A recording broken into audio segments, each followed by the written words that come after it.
Good morning. Bonjour, bonjour à nouveau. Je voudrais commencer par prier rapidement avant que nous puissions continuer. Père, nous te remercions parce que tu es Dieu. Ce matin, nous te remercions parce que les crises ne peuvent arrêter la croix. Parce qu'au milieu de tout ce qui se passe dans le monde, nous pouvons continuer à te glorifier, à élever ton nom, parce que tu es sur le trône par-delà les cieux et la terre. Nous t'aimons et nous te remercions pour ta bonté. Au nom de Jésus. Amen. Alors bonjour. Une fois de plus, peu importe d'où vous nous regardez, si vous avez un témoignage de louange, partagez-le avec nous pour que nous puissions le lire avant d'entrer dans la parole. Et je vous promets que vous allez être bénis. Personnellement, j'attends une parole du Seigneur. Et pendant que Dieu me parle de la manière de combattre le découragement, je voudrais voir un peu qui est avec nous sur ce reportage en direct. Partageons ça rapidement. Bonjour à Julia Osborne d'Afrique du Sud.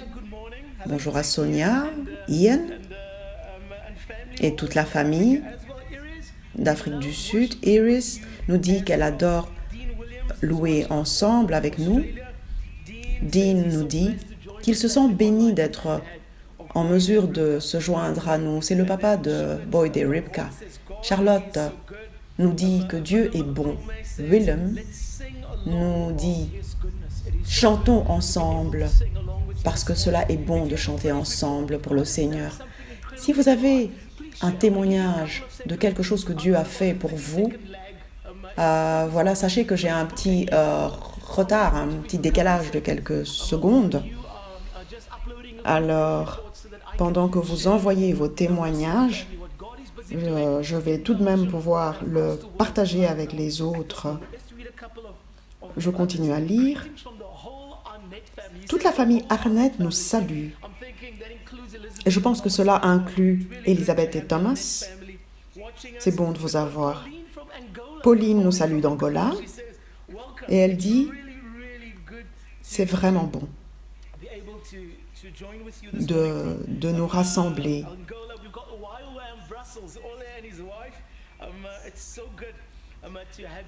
C'est vraiment agréable de vous avoir. Je vous dis, quand cet enfant viendra à l'église, je vais le tenir pendant quelques instants. Alors préparez-vous. Lucy nous dit bonjour, Josh et Zach. Il est bon de vous avoir avec nous. Nous avons Windika qui dit hello mamie. Nous avons Diane de Limlet et Bamboko également. Melissa dit que la louange était magnifique. Merci à Boyd et Ribka. Et ma belle femme, ma merveilleuse femme dit que les crises ne peuvent arrêter la croix. Voilà, je ne pouvais pas ne pas lire ça. Catherine, il est bon de t'avoir aussi parmi nous. Avant que nous commencions la parole, à lire la parole ensemble, Moira nous dit gloire à Dieu parce que le chauffage fonctionne à nouveau. Notre Tim et Jimmy Van Ende nous disent que leur fils a été blessé sur un trampoline. Il était supposé ne pas marcher pendant une semaine et en 2 jours, il marchait. Merci Seigneur pour la guérison. Heidi nous dit qu'elle remercie le Seigneur parce qu'il n'y a pas de cas de coronavirus dans la prison dans laquelle elle travaille. Merci Seigneur pour ça.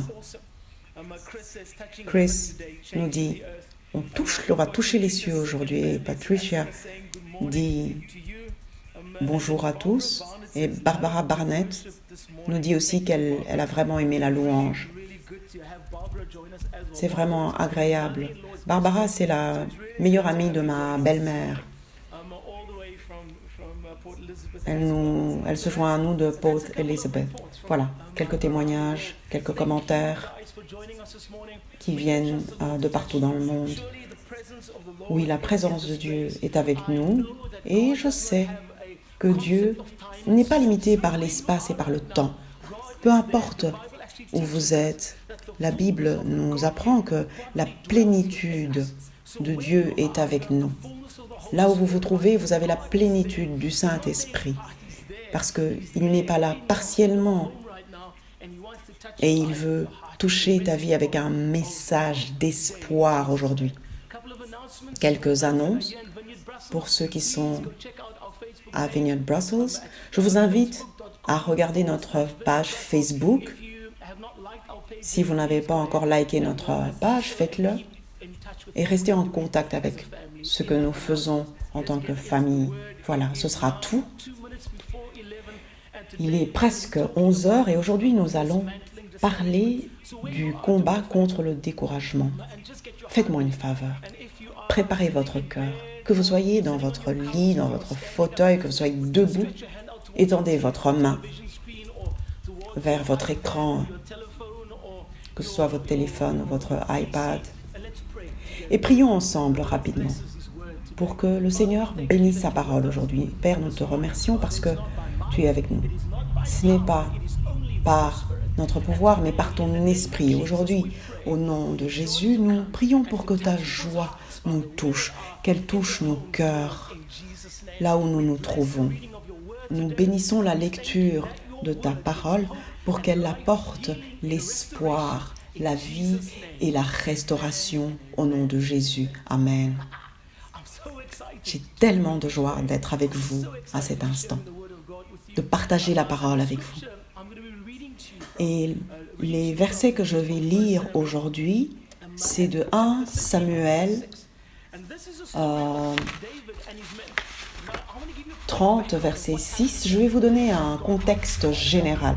David revenait du champ de bataille et à son retour, il se rend compte que l'ennemi était passé et avait enlevé toutes les femmes et tous les enfants, et les hommes de son armée étaient tellement en colère contre lui parce que leur famille était restée sans protection. Et à cet instant, un certain nombre de choses se passent autour de David. Ses amis menacent de le quitter, ils menacent même, ils ont envie de le lapider. Ils lui en veulent, ils lui reprochent la façon dont il a dirigé sa tribu. Et à cet instant précis, dans 1 Samuel 30, verset 6, alors que tout s'écroule autour de lui, David a trouvé sa force dans le Seigneur, son Dieu. Dans une autre traduction, la Bible nous dit David s'est consolidé dans le Seigneur, son Dieu. Et ce matin, je vais parler de la manière de démanteler le découragement. En Belgique, le confinement a été prolongé 2 fois. La première jusqu'au 19 avril et maintenant jusqu'au 3 mai. Et nous ne savons pas si cela va être prolongé à nouveau. Et cela s'est passé à travers le monde. Et pendant que tout ça se passe, nous devons faire face aux réalités de nos cœurs. Nous devons faire face à ce qui se passe dans nos familles, dans nos maisons. Pour certains, le confinement a été tellement long, nous avons envie de retourner travailler. Il y a des parents qui se disent « ça fait des semaines que je m'occupe de mes enfants. Est-ce que je peux avoir une pause ?» Pour certains d'entre nous, il y a des fissures qui commencent à se révéler dans nos mariages, dans la façon dont nous échangeons, dans nos rapports. Pour certains, ce confinement est synonyme de solitude parce que nous sommes isolés des amis, de la famille pour une période assez longue.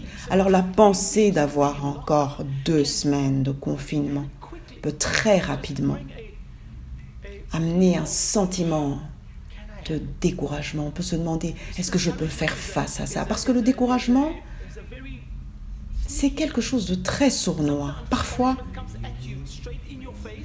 il nous attaque de manière directe et on peut le sentir très fortement, mais parfois le découragement arrive doucement et il nous touche au moment où nous ne sommes pas sur nos gardes.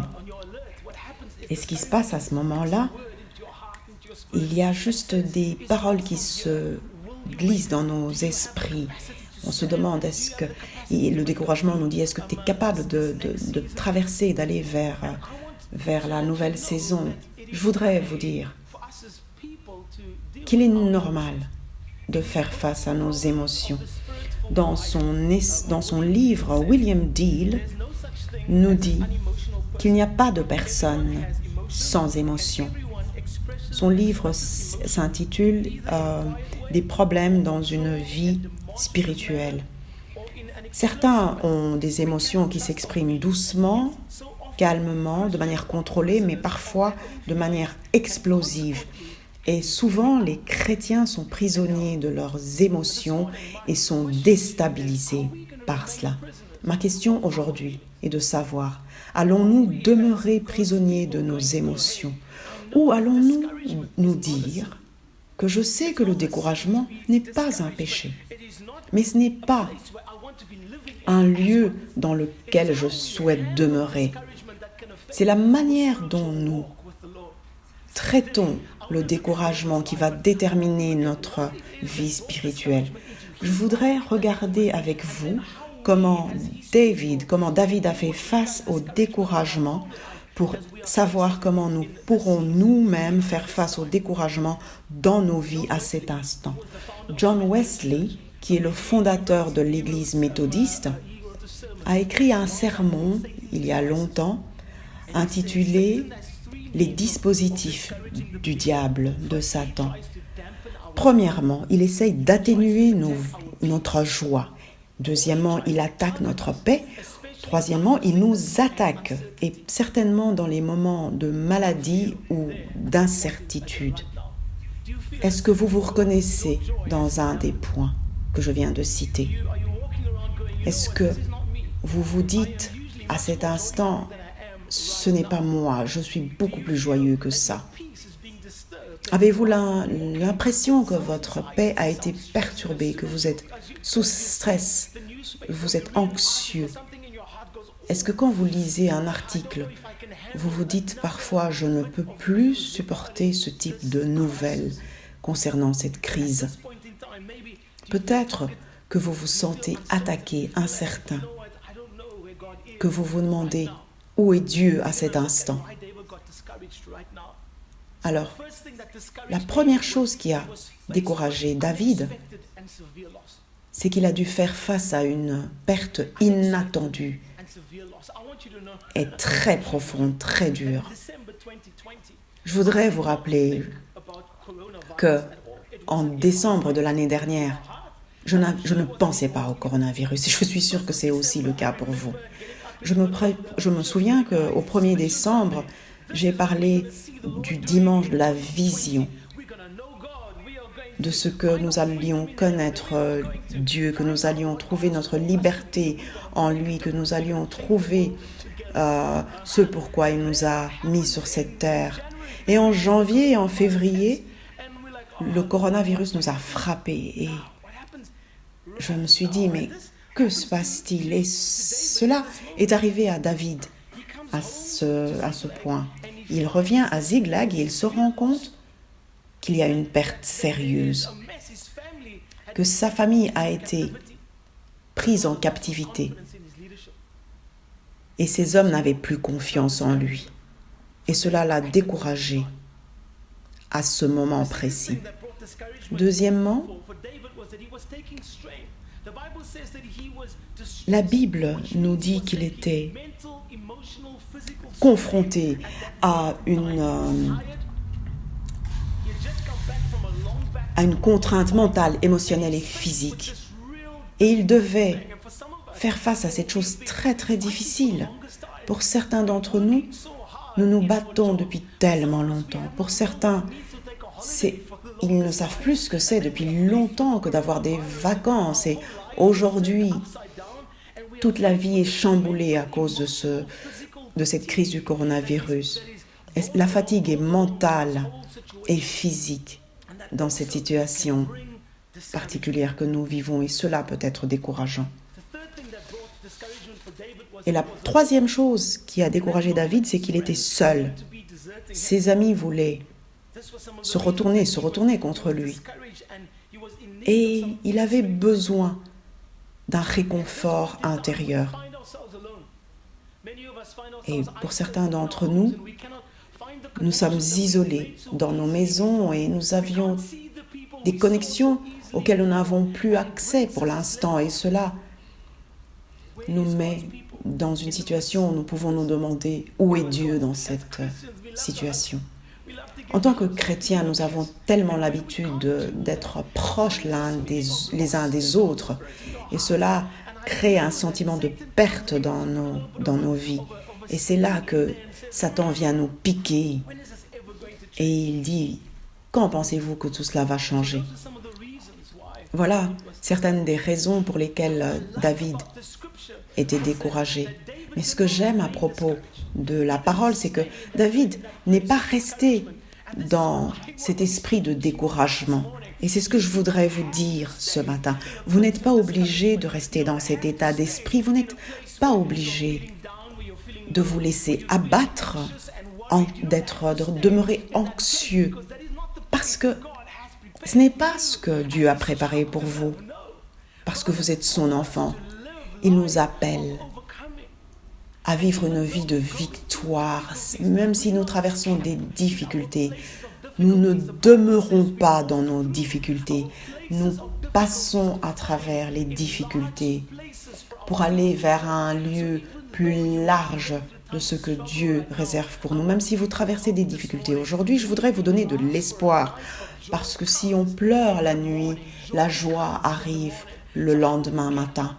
Alors comment faire? Comment faire pour dépasser le découragement, pour aller vers le courage?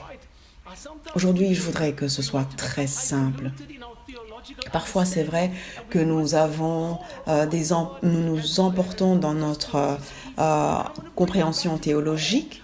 Aujourd'hui, je voudrais revenir à l'essentiel. Comment pouvons-nous faire en tant que peuple de Dieu pour être encouragés? La première chose que nous devons faire, c'est nous mettre dans sa présence, nous placer dans sa présence. Dans Psaume 18, verset 6, la Bible nous dit « J'étais découragé et j'ai fait appel au Seigneur, à Dieu, et il a entendu mon cri. » Voyez-vous, dans les moments de découragement, nous devons faire le choix délibéré d'aller vers le Seigneur parce que lui détient la réponse. Parce que si le diable continue à nous attaquer depuis des années, il n'est pas très créatif. Il sait que s'il peut nous garder découragés et s'il nous éloigne de la présence de Dieu, il peut nous garder découragés. Alors, je vous invite à rechercher la présence de Dieu de manière intentionnelle, délibérée. Il faut le faire de manière délibérée, venir vers le Seigneur et dire « Seigneur, je vais chanter, je vais prendre ma guitare si je suis un musicien, je vais danser pour toi, Seigneur, je vais composer des poèmes, je vais marcher, Seigneur, et être dans ta présence, dans la nature, et je vais le faire de manière délibérée aussi souvent que possible pour rester dans la présence de Dieu. » Psaume 42, verset 5 nous dit « Mon âme, pourquoi es-tu découragée? Plaçons notre espoir dans notre Dieu, parce que je vais continuer à le louer, parce qu'il est mon sauveur et mon Dieu. » J'aime tellement ce verset parce que il est tellement rempli d'espoir, parce qu'il nous apprend que je ne nie pas le fait qu'à cet instant, mon âme est abattue. Et c'est vrai que parfois, on se dit en tant que chrétien, je vais avoir une vie merveilleuse toute ma vie. Mais non, si vous êtes sur la terre depuis un moment, vous savez que nous faisons face à des tribulations. Mais Dieu a remporté la victoire, Jésus a remporté la victoire sur nos tribulations. Et ici, David nous dit, oui, malgré les difficultés, malgré le fait qu'aujourd'hui, je n'ai pas spécialement envie de le louer, mais je vais le faire tout de même, je vais l'élever et élever mon cœur vers lui, parce qu'il nous fait passer de gloire en gloire, de force en force, parce que dans sa présence, nous avons de la joie, parce que sa présence nous donne la vie.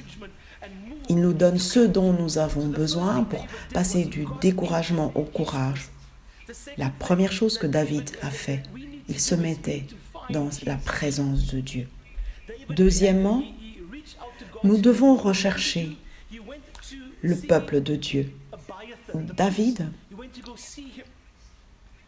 se rendait vers un prêtre parce que nous trouvons la présence de Dieu près des autres chrétiens.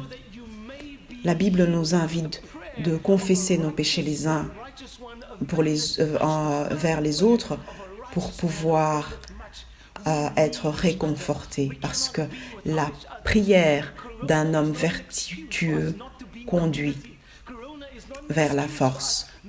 Le corona ne sera pas une excuse pour nous éloigner les uns des autres. Nous pouvons avoir un appel Zoom, nous pouvons nous rapprocher des autres, nous appeler mutuellement plus que jamais. Je voudrais vous encourager, si vous n'êtes pas membre d'un groupe de maison, d'un petit groupe, recherchez à faire partie d'un groupe, parce que vous ne pouvez pas vivre la vie chrétienne tout seul, c'est juste impossible. Nous avons besoin les uns des autres pour pouvoir accomplir la parole de Dieu. Alors, nous devons trouver le peuple de Dieu, rechercher sa présence. Et en troisième lieu, nous devons rechercher sa face. Et je parle de la prière, de prier avec conviction et urgence. Je ne parle pas de la prière avant de manger. Je ne parle pas de dire merci Seigneur pour ce repas. Je parle de rechercher sa face avec conviction et dans l'urgence. Je parle d'une volonté d'amener nos vies devant lui de manière délibérée, d'ouvrir nos cœurs, parce que Dieu attend que nous nous ouvrions à lui. Oui, il sait ce que nous traversons, mais il y a quelque chose de beau de nous présenter devant lui et de dire « Père, voici mon cœur, voici ma vie et j'ai besoin de toi, Seigneur. Oh Seigneur, j'ai besoin de toi. » La Bible nous apprend dans 2 Chroniques 7, verset 40. La Bible nous dit que si nous recherchons sa face et nous retournons pour nous éloigner de nos voies mauvaises, il guérit nos cœurs et nos terres. Nous avons le choix, nous avons la possibilité de choisir si nous allons nous mettre dans sa présence, parce qu'il ne nous force pas, il nous invite à nous mettre sur nos genoux et à nous présenter nos cœurs et nos vies. Voici ce dont j'ai besoin, Seigneur Jésus. Il y a longtemps, un pasteur qui me disait que la foi ouvre des portes. La foi qui nous rappelle que le Seigneur nous amène vers la guérison et la restauration. Nous recherchons sa présence, ça c'est en premier lieu. Nous recherchons son peuple, c'est le deuxième point. Et la troisième chose, c'est que nous devons chercher sa face avec conviction et dans l'urgence. Et en quatrième et dernier lieu, nous nous tenons dans sa promesse, dans ses promesses. Dans 1 Samuel, verset 30, chapitre 30, verset 8, il nous dit de poursuivre. Il invite David à poursuivre ses ennemis. Dieu a donné la promesse à David parce qu'il s'est présenté devant lui. Il a dit, voilà Seigneur, tout mon peuple se retourne contre moi. Est-ce que je peux attaquer ses ennemis? C'est vrai qu'on peut se dire, mais voilà, c'est évident qu'il doit attaquer ceux qui ont pris les enfants et les femmes. Ça semble évident qu'il doit aller les rechercher et les battre. Mais là, on voit qu'avant toute chose, David recherche la face du Seigneur. Il lui demande, Seigneur, dois-je me rendre, me battre contre eux? Et David, lui, reçoit cette promesse de Dieu. Et je voudrais que vous vous demandiez quelles sont les promesses que Dieu a prononcées sur votre vie dans cette saison. Quelles sont les promesses sur lesquelles vous pouvez vous reposer quand Satan essaye de vous décourager, qu'il essaye de vous faire sortir de la voie que Dieu a tracée pour vous? Quelles sont ces promesses qui vont vous permettre de surmonter le découragement? Pour moi, la parole qui me donne du courage, c'est que tout ce que nous traversons est temporaire. Nous pleurons la nuit, mais à l'aube, la joie arrive.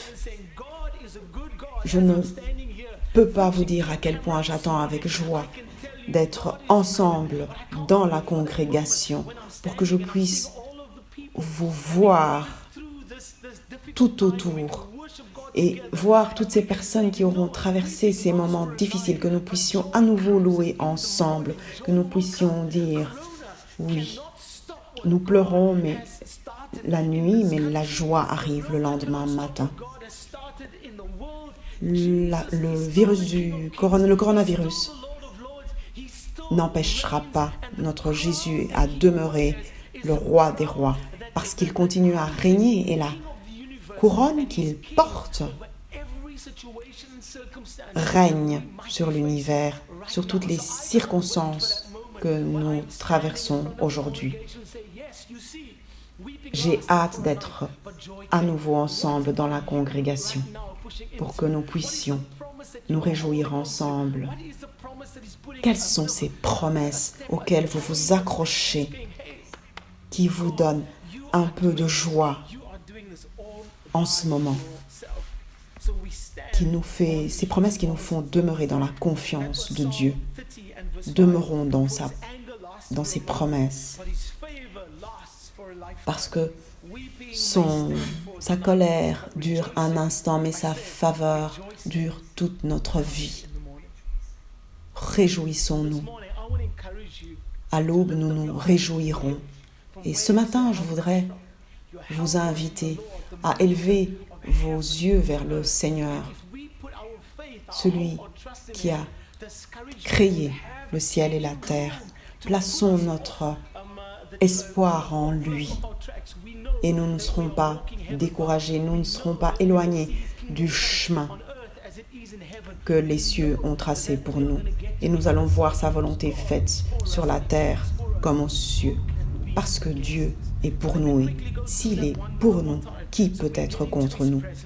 Laissez-moi résumer rapidement. Nous demeurons dans sa présence, nous trouvons son peuple, nous recherchons son peuple, nous recherchons sa face et nous nous plaçons nous demeurons dans ses promesses. David a traversé des moments de découragement et ce moment aurait pu le définir. Il aurait pu le tuer, mais au lieu de le tuer, cet instant l'a défini. Cela l'a défini comme un homme qui se tourne vers le Seigneur dans les moments de difficulté parce qu'il est son espoir et sa force. Et il a refusé que le découragement prenne possession de lui. Alors je vous pose cette question. Quel est l'espoir qui vous a été enlevé? Est-ce que la paix a été remplacée par l'anxiété et la peur de ce monde? Alors, je voudrais vous rappeler que Dieu est plus fort que notre anxiété, notre désespoir, notre découragement. Et il est avec toi à l'instant, à l'endroit où tu te trouves, et il voudrait te porter de gloire en gloire. Si le découragement a frappé à ta porte, je voudrais que tu saches que tu peux te rendre de l'autre côté, là où se trouve l'espoir et le courage, parce que Dieu est Dieu et parce que ses promesses sont oui et amen au nom de Jésus. Alors, ce matin, je voudrais prier. Voilà, il est à 11h25. Si vous vous sentez découragé, si le découragement a frappé à votre porte, si vous vous trouvez dans une situation où vous sentez que le découragement vous opprime et vous déprime, je voudrais parler de cette statistique que j'ai lue qui dit que le taux de dépression entre 18 et 24 ans s'est élevé.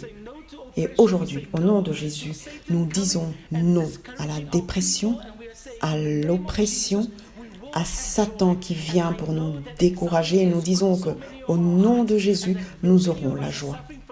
Je sais que l'anxiété a pris possession de beaucoup d'entre nous, que certains d'entre nous ont des attaques de panique, que la peur a pris possession de nos esprits. Et au nom de Jésus, nous allons dire non à nouveau. Je voudrais vous dire que nous allons prendre le pain que nous recevons aujourd'hui et il va nous nourrir pour toute la semaine à venir. Si vous avez été découragé, élevez vos cœurs vers le Seigneur. Si vous dites au Seigneur, j'ai besoin de plus de joie, je voudrais rire à nouveau au milieu de toutes ces circonstances, de toutes ces difficultés. Parce que la joie ne dépend pas de mes circonstances, Seigneur. Si vous vous retrouvez dans ce que je viens de dire, alors dites au Seigneur, me voici, Seigneur. Peu importe ce qui se passe autour de moi. Si vous êtes prêts à recevoir, élevez vos cœurs vers le Seigneur. Alors, Père, à cet instant, au nom de Jésus, je voudrais que tu touches des vies, Seigneur. Je me prononce quelques difficultés qui se battent contre notre peuple, toute anxiété, toute peur. À cet instant, au nom de Jésus, nous brisons ces esprits d'anxiété, de désespoir. Je les appelle à fléchir au nom de Jésus. Et chaque langue confessera qu'il est le Seigneur ce matin. Nous t'élevons au-delà de ces difficultés, Seigneur. Et la joie aura sa place en nous au nom de Jésus.